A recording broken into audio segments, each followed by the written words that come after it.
Hello and welcome to Whisky.com, where fine spirits meet. Today I'm in the mountain region, between the central mountains and the southern mountains at the small distillery. Not rather small, it's a medium distillery called the Mars Shinshu Distillery. And this distillery has a very long history. It goes back to 1949. And the distillery was opened in, I have to read that, Kagoshima.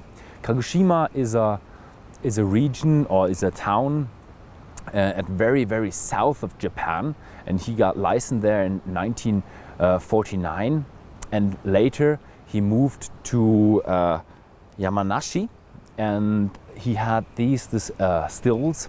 That he used these stills in 1960, which you can read here.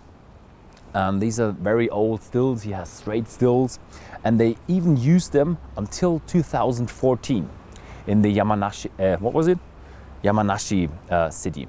In 1985, he moved to Shinshu, which is here, and unfortunately, he moved with the stills here. And unfortunately, the distillery got closed in 1992, and they reopened just in the year 2011 and still use the old stills, and they then got replaced in the year 2014 with new stills, but the very exact same shape.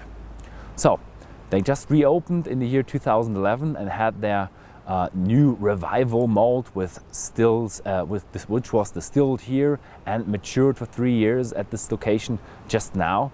And today we're gonna find out how the Shinshu Mars malt is produced here.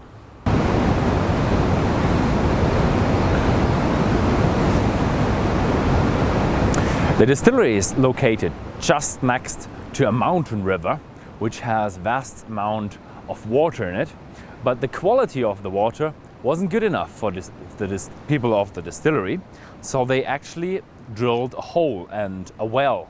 And this here right next to me is the pump. But the specialty of this well is they had to drill 120 meters deep down into the earth to find water. Sorry, I didn't calculate the feet for you, but that is, I would say, about 300 to 400 feet deep, and that's a lot. And the water is very soft water, very soft water, which is the perfect water for making whiskey. Behind me is the mash tun, where the water and the grist from the barley malt is combined and produces the wort. It has a capacity of 8,933 liters, and the barley of about 1 ton is mixed with the water and brought to a high temperature to get the enzymes in the barley malt working, and they convert the malt, the starch, into sugars.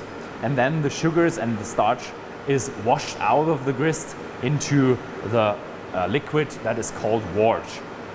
It's a stainless steel mash tun, and the procedure is a bit different to other distilleries.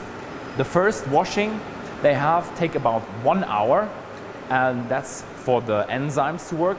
And then they have a continuous flow to wash out the starch and the sugars. And they come out in the end with about 6,000 liters at a sugar content of about 11%. And the specialty about the Shinshu distillery is they have 4 different types of malt. They have one unpeated malt with 0%, then they have a very slightly peated malt with 3.5 ppm, that's parts per million, and then you have 20 ppm, which is a medium peated malt, and in the end you have 50 ppm, which is a really strong peaty whiskey when you have the finished product. Behind me are the fermentation tanks. You have 5 of them, and they have a capacity of 7,233 liters. And if you look at them, you see, a shiny metal color, and you think, oh, they're brand new stainless steel fermenters. But you're totally wrong.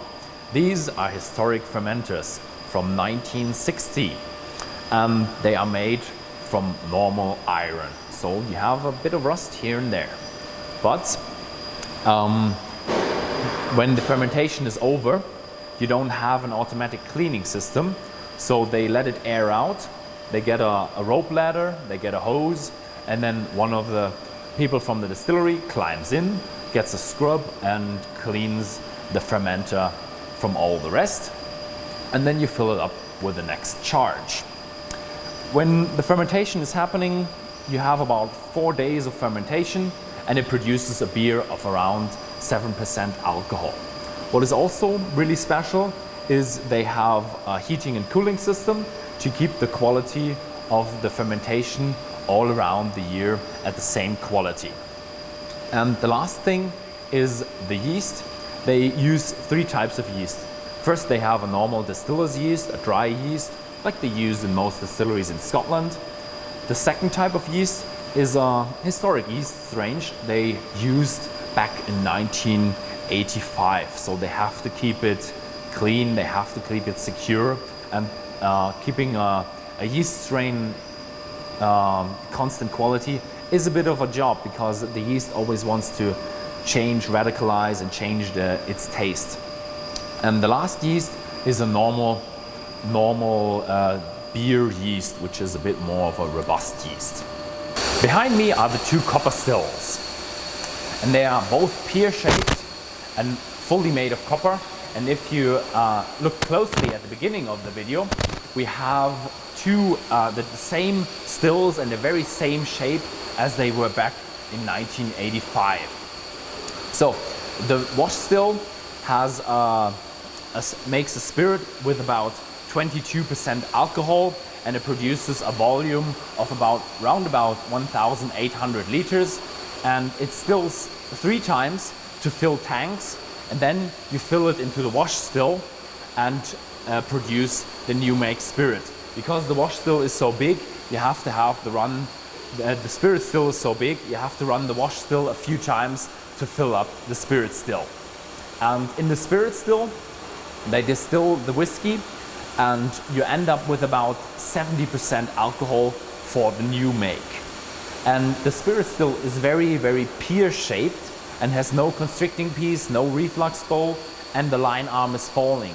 So it's a very, very rich and strong and heavy new make, which gives you a heavy and strong and flavorful whiskey. The wash still has a normal condenser, and the spirit still has a warm tub, which is a very traditional way of distilling. And before filling in the casks, they dilute it down to about 60%. Now I'm in one of the warehouses, and I always love this part. It's a damp, cold atmosphere with woody flavors and a strong whiskey scent. I really love this. And the cask diversity in this warehouse is amazing. You have a lot of big butts, puncheons, hogsheads, resized puncheons, and I've looked on the lids. You have some bourbon casks, you have some Madeira wine casks. There's a lot of cask diversity here, so you're gonna have some good whiskeys coming out here. And the company has different warehouses, different locations for their warehouses. And they just reopened the distillery, so they're just rebuilding their stocks, and they're about planning a new warehouse to get even more stock, and therefore they can release better bottlings in the future. The interesting part is they have the old stock from the distilleries from before, so they also have releases of 25-year-old, 30-year-old whiskey that can be enjoyed. So that's it with the distillery. The mother company of the distillery also produces wine and other liqueurs. So they have a big bottling facility. So this small distillery does not have to have a big bottling line and produce a lot of costs, and can just focus on their product. Yeah, thank you very much for watching. And if you like this video, then please feel free to share this video with your Japanese whiskey friends. And yeah, sayonara, and see you in the next video.